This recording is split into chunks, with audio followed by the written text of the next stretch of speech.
बड़े भाई का नाम जिम था और वो अपनी बहन के साथ इस बड़े से घर में अकेला ही रहता है। सारे काम वो खुद करता है। उसे देखकर लगता नहीं कि उसे सरवाइव करने के लिए किसी बड़े की जरूरत है। जिम स्टेयर्स में बैठा अपनी गन के अंदर बुलेट्स चेक कर रहा था। दूर से देखने पर लगा कि ये गन एक टॉय गन होगी, पर पास आने पर देखने को मिला कि ये एक ट्रैंकुलाइजर था जिसकी बुलेट्स दूसरे लोगों को बेहोश करने के काम आती है। इतनी देर में उसे बाहर से आवाज आती है। वो बाहर जाकर देखता है तो वहाँ पर एक आदमी आया था जो उसकी बहन से उसके पेरेंट्स के बारे में पूछ रहा था। वो आदमी जिम से भी वही सवाल करता है, पर जिम जवाब दिए बगैर अपनी बहन को लेकर घर के अंदर चला जाता है। बड़ों की तरह वो घर को अच्छी तरह से लॉक करता है, सिक्योर करता है और फिर अपनी बहन के साथ खेलने बैठ जाता है। इतनी ही देर में हम उनके घर के बाहर अजीबोगरीब इंसानों को देखते हैं जो इस घर को तोड़कर अंदर आने की कोशिश कर रहे थे, पर ये घर बुलेट प्रूफ था और वो अंदर आ नहीं सकते थे। असल में वो सब ज़ॉम्बीज़ थे और इन बच्चों को खाना चाहते थे। इस टाइम जिस दुनिया में जिम और उसकी बहन रह रहे हैं, इस दुनिया में सिर्फ 1% इंसान बचे हैं।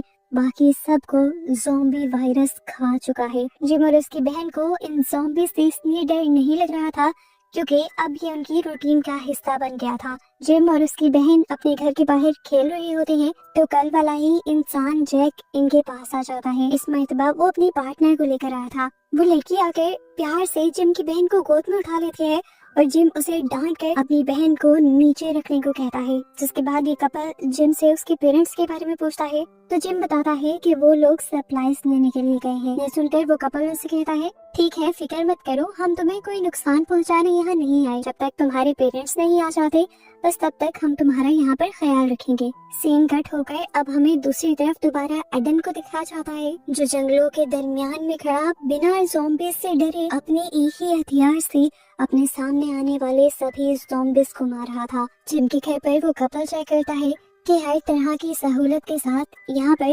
काफी अरसे तक के लिए सप्लाईज भी मौजूद थी। इसीलिए ये दोनों भी यही रहने का फैसला कर लेते हैं क्योंकि पता तो इन्हें भी चल गया था कि जिम और ये बच्चे इस घर में अकेले रहते हैं। ये सारी बातें जिम उनकी छुप के सुन रहा था। पता नहीं उसके जहन में अब क्या डर आता है। वो अपनी बहन को सेफ प्लेस के अंदर बंद कर देता है और यहाँ जिम का डॉग भी जिम को सूंघकर भौंकने लग जाता है। यहाँ पर अब रात भी हो चुकी थी। कपल रात में घर के आसपास जब बहुत सारे ज़ॉम्बीज़ को देखते हैं तो एकदम से बुरी तरह डर जाते हैं और यहाँ की सारी लाइट्स ऑफ करने लगते हैं। लेकिन तभी अचानक पीछे से दरवाजा खुलता है और कोई उस लड़की के ऊपर हमला कर देता है। हमें वो लड़की जख्मी हालत में दिखाई जाती है, जिसके बाद कोई खींचता हुआ उस लड़की को इस घर से बाहर फेंका था। उसके हस्बैंड का क्या हुआ था ये यहाँ पर नहीं बताया जाता और सीन कट होकर हमें अगली सुबह का सीन दिखाया जाता है। एडन को दोबारा हम स्नो में गिरा हुआ देखते हैं। उसे जब होश आया तो उसने देखा कि वो ट्रैप में फंसा हुआ था। अपने आप को जैसे ही वो ट्रैप से निकालता है तो देखता है कि उसके करीब जिम की बहन खड़ी हुई हंस रही थी। तभी अचानक उसके गले में एक सुई आकर चुभती है, जिसे एडन जैसे ही अपने गले से निकालता है तो बेहोश हो जाता है। असल में जिम ने उसे अपनी ट्रैंकुलाइजर गन से बेहोश कर दिया था। कुछ देर बाद एडन को जब होश आया तो वो जिम के घर की तरफ गया जहाँ पर दोबारा जिम अपनी गन हाथ में लिए खड़ा था। जिम उस आदमी से उसका मकसद पूछता है तो ये आदमी उसे बताता है कि मैं एक सोल्जर हूँ और अपनी वाइफ को ढूंढने के लिए नॉर्थ की तरफ जा रहा हूँ। ये सुनकर जिम काफी हैरान होता है क्योंकि आज से पहले जितने भी लोग यहाँ पर आए थे वो खाने या मेडिसिन की तलाश में ही आए थे। एडन पहला वो इंसान था जो अपनी वाइफ को ढूंढना चाह रहा था। जिम को पता नहीं क्यों उससे अट्रैक्शन फील हुई और वो उसे अपने घर ले आया। घर लाकर जिम उससे एक डील कहता है, हमारे घर की पावर खत्म हो चुकी है, अगर तुम ट्रेडमिल चला कर यहाँ की सारी बैटरीज चार्ज कर दोगे तो मैं तुम्हें मेडिसिन, खाना और रहने की जगह दूंगा। दिन उसकी बात मानते हुए उसके घर आ जाता है और अब उससे सवाल करता है कि तुम्हारे पेरेंट्स कहाँ हैं। पहली मर्तबा जिम उसके साथ झूठ नहीं बोलता। वो बताता है कि मेरे डैड साइंटिस्ट हैं और काफी अरसे से घर नहीं लौटे और मेरी मॉम एक सिक्योरिटी एजेंसी में काम करती है और आजकल वो भी अपने मिशन पर हैं। इनकी इन्हीं बातों के दौरान एडन नोटिस करता है कि इनके घर के बाहर एक ज़ॉम्बी था। एडन जल्दी से घर के बाहर जाता है और एक बड़ा सा ब्लॉक उठाकर उस ज़ॉम्बी के सर पे मारते हुए उसका सर क्रैश कर देता है। जिम ने तो ये सब कुछ अपनी आंखों से देख लिया था, लेकिन उसने अपनी बहन की आंखों पर हाथ रख लिया था एडन जब घर वापस आया तो जिम ने कहा, तुमने उस ज़ॉम्बी को क्यों मारा? हालांकि ये घर बुलेट प्रूफ है, वो ज़ॉम्बीज़ इस घर के अंदर नहीं आ सकते। ये सुनकर एडन और भी ज्यादा हैरान हो जाता है कि आखिर उन्होंने इस घर में और कौन कौन सी फैसिलिटी रखी हुई थी। खैर इस टाइम एडन को अपना काम पूरा करना था और जल्द से जल्द यहाँ से जाना था। वो दिन रात बिना ब्रेक लिए उस ट्रेडमिल पर भागता रहता है ताकि इन लोगों की बैटरीज चार्ज हो सके, और ऐसे थक कर वो यहाँ तक के गिर भी जाता है। जिम की बहन उसे पानी देती है, खाना खिलाती है और फिर अपनी ही पिंस देते हुए उसे बाल बांधने को कहती है।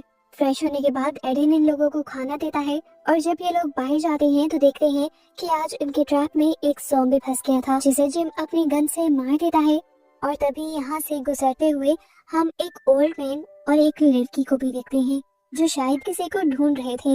एडन और वो बच्चे घर वापस आ जाते हैं और घर पर एडन अब उन बच्चों के पेरेंट्स की तस्वीरें देखता है। यहीं घर पर उसे कार की चाबियां भी मिल जाती हैं और फौरन उसके जहन में आइडिया आता है कि वो इस कार के जरिए जल्दी अपनी वाइफ तक पहुंच जाएगा और उसे बचा लेगा। जैसे ही उसने कार स्टार्ट की तो उसे पता चला कि ये कार खराब थी, जिसे वो खुद भी ठीक नहीं कर सकता था। ऐसे में वो गैराज से बाहर निकल आया और तभी उसकी नजर पड़ी आउट हाउस के डोर पर। उसके अंदर से अजीबोगरीब आवाजें आ रही थी।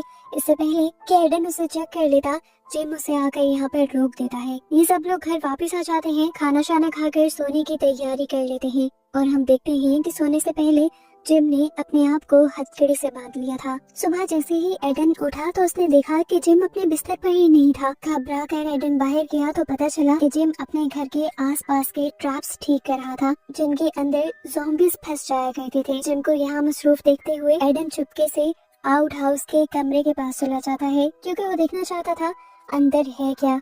अंदर उसे ज्यादा कुछ नहीं दिखता, बस वहाँ पर रखे हुए मैट्रेस, पिल्लो और ब्लैंकेट दिखते हैं और साथ ही दीवारों पर स्क्रैचेस के निशान भी नजर आते हैं। उसे ऐसा लगा था कि जैसे यहाँ पर किसी ज़ॉम्बी को कैद करके रखा होगा इन लोगों ने। एडन अब घर आ जाता है और कुछ देर बाद नोटिस करता है कि इस घर के इर्द गिर्द एक अनजान आदमी था जो इसी घर की बाहर से तलाशी ले रहा था। एडन फौरन छुप जाता है ताकि उस आदमी को इनके बारे में पता न चले। ऊपर से जिम की बहन उसे दिखते हुए हाय कहने लगी थी। एडन उस आदमी के नोटिस करने से पहले ही जिम की बहन को भी उठाकर छुपा देता है और इस तरह इन लोगों की जान उस आदमी से बचा लेता है। ये सब देखते हुए जिम को ये अंदाजा हो गया था कि एडन उनको बिल्कुल नुकसान नहीं पहुंचाने वाला, इसीलिए वो एडन के हथियार भी एडन को वापस दे देता है जो पहले उसने शर्त के तौर पर अपने पास रख लिए थे। इस टाइम एडन जिम के मॉम डैड की कार को ठीक कर रहा था। इतनी देर में ही उन्हें बाहर से जिम की बहन की चिल्लाने की आवाज आती है।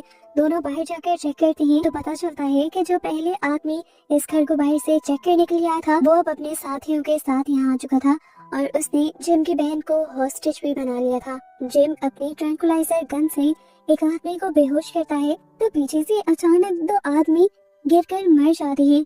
उनको भी किसी ने शूट किया था और शूट करने वाली कोई और नहीं बल्कि जिम की मॉम ही थी जो अब वापस आ गई थी। उसने जितनी भी गोलियां चलाई थी उसमें से एक गोली एडन को भी लग चुकी थी और एडन वही बर्फ में गिर गया था। मरने से पहले वो फ्लैशबैक्स में चला जाता है और अपनी वाइफ को दिखता है। ऐसे ही कुछ देर गुजर जाती है और अजीब बात होती है, एडन दोबारा से जिंदा हो जाता है। उससे भी ज्यादा हैरान कर देने वाली बात ये थी कि उसका जख्म भी पूरी तरह ठीक हो गया था। वो अपने आप को ही देखकर हैरान था, लेकिन जैसे जिम और उसकी मोम उसे देखकर हैरान नहीं थी। वो अब एडन को इशारा करते हुए घर के अंदर बुला लेती हैं और उसे उसकी कंडीशन के बारे में समझाने की कोशिश करती हैं। यहाँ पर एक बहुत ही मजे का ट्विस्ट था। लीना बताती हैं कि आम लोग जो ज़ॉम्बी वायरस से इन्फेक्टेड हो जाते हैं वो अपने दिमागों से अपना कंट्रोल खो देते हैं, पागलों वाली हरकतें करते हैं, दूसरों को मारते हैं, आसान लफ्जों में पूरे ज़ॉम्बी में ही बदल जाते हैं।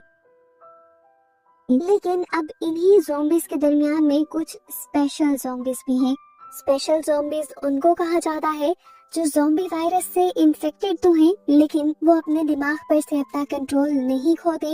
लेकिन पॉजिटिव चीज उनके अंदर ये आ जाती है कि उन्हें ज़ॉम्बीज वाली पावर मिल जाती है। जैसे ज़ॉम्बीज इमोर्टल होते हैं तो इस तरह ज़ॉम्बी वायरस से इन्फेक्टेड स्पेशल ज़ॉम्बीज भी इमोर्टल हो जाते हैं। इन ज़ॉम्बीज को भी अगर आसान लफ्जों में डिफाइन किया जाए तो वो इंसान और ज़ॉम्बीज का कॉम्बिनेशन है, वो भी बहुत ही अच्छा। लेकिन जैसे हर अच्छी चीज का एक बुरा साइड इफेक्ट भी होता है, ऐसा इनके साथ भी है। कभी कभार वो ज़ॉम्बी वायरस इनके दिमागों को कंट्रोल कर लेता है जिसकी वजह से ये लोग अपना आप खो बैठते हैं, लोगों को मारते हैं और बहुत ही अजीब अजीब काम करते हैं, और फिर जब होश में आते हैं तो उन्हें ज़ॉम्बी टाइम में किया हुआ कुछ भी याद नहीं रहता। ये सारी बातें सुनकर वो समझ गया था कि वो भी एक स्पेशल ज़ॉम्बी है, क्योंकि मूवी के स्टार्ट में भी हमने उसे मरकर जिंदा होते हुए देखा था। और अब भी यहाँ पर लीना एक और शॉकिंग बात एडन को ये बताती है कि उसका बेटा भी एक स्पेशल ज़ॉम्बी था। ये बताते ही सीन्स फ्लैशबैक में जाते हैं और हमें पता चलता है कि मूवी के स्टार्ट में इस घर में कपल को जिसने मारा था वो कोई और नहीं बल्कि जिम ही था। उस दिन डॉग जब उसे सूंघ रहा था तब उसे पता चल गया था कि वो ज़ॉम्बी में बदलने वाला है, इसीलिए ज़ॉम्बी में बदलने से पहले पहले ही उसने अपनी बहन को सेफ रूम में लॉक कर दिया ताकि वो अपनी बहन को नुकसान न पहुंचाए। जिसके बाद उसने उस कपल को मार दिया और इसी वजह से जिम हर रात को सोने से पहले अपने आप को हैंडकफ करके भी सोता है। रात हो जाती है और हम देखते हैं कि एडन को आज रात फिर अपनी वाइफ का ख्वाब आया था, जिसमें वो देखता है कि उसकी वाइफ का आधा मुंह खून से भरा हुआ है और उसके पास एक मरा हुआ बच्चा भी है। ये देखते ही उसकी जान निकल जाती है और वो रोने लग जाता है। उसकी उदासी को देखते हुए यहाँ पर लीना आती है उसे सहारा देने के लिए और इसे बताती है कि इस दुनिया में सिर्फ वही नहीं जिसे गम है। वो उसे अपनी कहानी बताती है कि जब उसके दोनों बच्चे पैदा हुए तो दोनों को ही एक हार्ट डिसीज थी जिसका इलाज मुमकिन नहीं था। वो बताती है कि उन दिनों ज़ॉम्बी वायरस भी तेजी से फैलने लगा था और मेरे हस्बैंड जो कि बायो साइंटिस्ट थे उन्हें स्पेशल ज़ॉम्बीज के बारे में पता चला था। ज़ॉम्बी वायरस पर रिसर्च करते हुए उन्होंने एक ऐसा डोट बनाया जिसको जिम में इंजेक्ट करने से जिम फिजिकली एक ज़ॉम्बी में बदल गया, लेकिन वैसे एक नॉर्मल इंसान रहा, यानी वो सुपर ज़ॉम्बी बन गया और ऐसे उसे उसकी बीमारी से छुटकारा मिल गया। लीना के हस्बैंड को लगता था कि इस तरह जिंदगी अच्छे से गुजर जाएगी, पर किस्मत को कुछ और ही मंजूर था। जिम ने एक दिन लीना के हस्बैंड को ही बाइट कर दिया। इस तरह ज़ॉम्बी वायरस ने उसके हस्बैंड पर भी हमला कर दिया। उसके हस्बैंड एक नॉर्मल ज़ॉम्बी में बदले तो इस तरह मजबूरन लीना को खुद उन्हें मारना पड़ा। कहते हुए वो रो देती है और तभी उसे बाहर से जिम के चिल्लाने की आवाज आती है। वो इस टाइम क्रेजी मूड के अंदर जाने वाला था। लीना रोते हुए उसे अपने आउट हाउस के कमरे में बंद कर देती है और उसके बाहर बैठी रहती है। अंदर से खूब चीखने चिल्लाने और डराने की आवाजें आती हैं। वो दरवाजा नहीं खोलती और रोती रहती है। ये देखकर एडन को लीना पर बहुत तरस आता है और आधी रात को वो जाकर लीना को आराम करने को कहता है और खुद यहाँ पर खड़ा हो जाता है एक बॉडीगार्ड की तरह। कई दिन ऐसे ही गुजरते रहते हैं लीना एडन की और एडन लीना की मदद करता रहता है। इन्हें लगने लगा था कि लाइफ नॉर्मल हो गई, लेकिन लाइफ में एक और बड़ा मसला आया। एक दिन लीना की बेटी बर्फ में बेहोश हो गई। लीना उसे उठाकर अंदर लेकर आई और उसे चेक करने पर पता चला कि उसकी दिल की बीमारी वापस आ गई थी, जिसका कोई इलाज भी नहीं था और अब इस दुनिया में कोई इलाज करने वाला बचा भी नहीं था। लीना बहुत ज्यादा परेशान हो जाती है तो एडन उसे कहता है तुम भी उसे जिम वाले वायरस से इंजेक्ट कर दो ना, वो भी सुपर ज़ॉम्बी में बदल जाएगी और जिम की तरह जिंदा रहेगी। पर लीना ऐसा करने से मना कर देती है क्योंकि पहले ही वो ऐसा करके बहुत बड़ा नुकसान उठा चुकी थी। फिर दिखाया जाता है कि जिम भी अपने क्रेजी मूड से वापस आ चुका था और अब एडन के साथ साथ जिम और उसकी मॉम मिलकर उस बच्ची का ख्याल रखा करते थे। दिन ऐसे ही गुजर जाते हैं और वो दिन भी आ जाता है जब एडन को ये सब छोड़ कर जाना था। लीना और जिम उसे रोकते भी है पर एडन नहीं रुकता और यहाँ से चला जाता है। कुछ ही देर गुजरती है और यहाँ पर एक ग्रुप लीना के घर के आसपास आ जाता है। असल में ग्रुप लीडर की बेटी नहीं मिल रही थी, वो एक लड़के के साथ भाग गई थी और असल में पता चला कि ये कपल वही था जो मूवी के स्टार्ट के अंदर जिम के घर आया था। याद में दरमियान में एक आध मर्तबा लीना के होते हुए लीना के घर की तलाशी कर गया था, पर उसे जब अपनी बेटी नहीं मिलती तो एक मर्तबा दोबारा वो उन्हीं रास्तों पर तलाश करने के लिए निकल जाता है और लीना के घर के पास उसे अपनी बेटी की गाड़ी दिख जाती है, जिसकी वजह से वो दोबारा भागते हुए लीना के घर की तरफ बढ़ने लगते हैं। एडन जो बाहर ही सोया हुआ था, इनकी कदमों की आवाज से उसे होश आ जाता है और जब वो नोटिस करता है कि बहुत सारे लोग जिम के घर की तरफ जा रहे हैं तो वो भी जिम और लीना को खतरे से बचाने के लिए पहुंच जाता है। अंदर जाने पर दिखाया गया कि वो आदमी लीना को टॉर्चर करते हुए उससे पूछ रहा था, बताओ कहाँ छुपाया है तुमने मेरी बेटी को। लीना कहती है मैं सच में उसके बारे में कुछ नहीं जानती, पर लीडर उसकी बात मानने से इनकार कर देता है क्योंकि उसकी बेटी की चीजें भी इस घर में थी। चुपके से वो घर के अंदर आता है तो देखता है कि जिम भी किचन में छुपा हुआ था। वो जिम से यहाँ पर आए लोगों के बारे में पूछता है और फिर अपने वेपन्स तैयार करते हुए चुपके से उन लोगों के ऊपर इस तरह हमला करता है कि शोर भी नहीं होता और वो काफी सारे लोगों को मार भी गिराता है। इसके बाद वो अब उस गैंग के लीडर के पास आ गया था, जिसके सामने आते ही बहुत सारे गन्स ये सब लोग एडन की तरफ ही तान देते हैं और एडन इन लोगों को कुछ करने की बजाय खुद ही अपना गला काट देता है और एकदम से मर जाता है। उसने अपना गला खुद ही इसलिए काट लिया था क्योंकि वो जानता था वो जिंदा भी हो जाएगा, लेकिन इतने दर्द से वो इस मर्तबा सुपर ज़ॉम्बी भी जल्दी बन जाएगा। उसकी सोच के ठीक मुताबिक चंद ही सेकंड बाद उसे सुपर ज़ॉम्बी बनकर होश आ जाता है और वो यहाँ मौजूद सभी इंसानों पर हमला करने लग जाता है, जबकि लीना अपने दोनों बच्चों को छुपा लेती है। एडन ने सभी लोगों को खत्म कर दिया था, जिसके बाद नेक्स्ट सीन में हम अगली सुबह एडन को होश में आता देखते हैं। इस टाइम वो खून से लथपथ था और उसके हाथ में किसी इंसान का पाँव भी था। वो समझ गया कि उसने बहुत सारे लोगों को मार दिया था। फिर हिम्मत करके वो अब इस घर के अंदर आता है तो दिखता है कि लीना उसके लिए एक खत छोड़ कर गई थी। वो बताती है कि मैं अपने बच्चों को लेकर नॉर्थ की तरफ जा रही हूँ। अगर किस्मत में हुआ तो हम दोबारा जरूर मिलेंगे, क्योंकि मैं जानती हूँ तुम भी नॉर्थ की तरफ ही आ रहे हो। इस लेटर को देखकर एडन भी अपना सामान बांधना शुरू कर देता है, जबकि बाहर हमें दिखाया जाता है कि वो गैंगस्टर जिस लड़की की तलाश में था उसकी बेटी भी अब ज़ॉम्बी बन चुकी थी और दूसरे ज़ॉम्बीज को मारकर उनका गोश्त खा रही थी।